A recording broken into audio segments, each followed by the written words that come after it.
This module reviews different options to restore data using the Backup Manager, Management Console, or Recovery Console. The Backup Manager is the local agent on each protected device that runs scheduled backup sessions for each data source. Prerequisites for data recovery with Backup Manager are applied depending on the data source.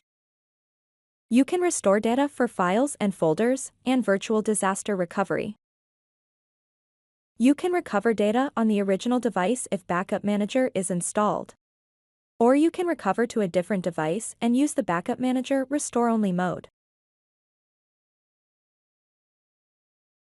One-time restores can be run on an on-demand basis to restore data to a Hyper-V, local VHDX, Azure VM, or VMware ESXi.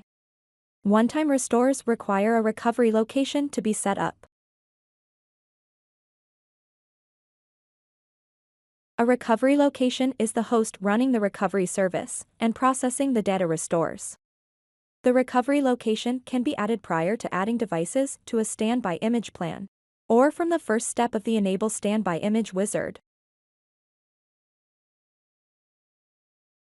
Continuous restore behaves like an automatic recovery and requires an additional computer or a virtual machine with Backup Manager installed in restore-only mode. The Backup Manager automatically synchronizes with the source computer.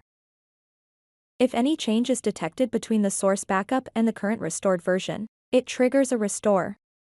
This way, the additional computer always has the most current version that mirrors the data on the source computer.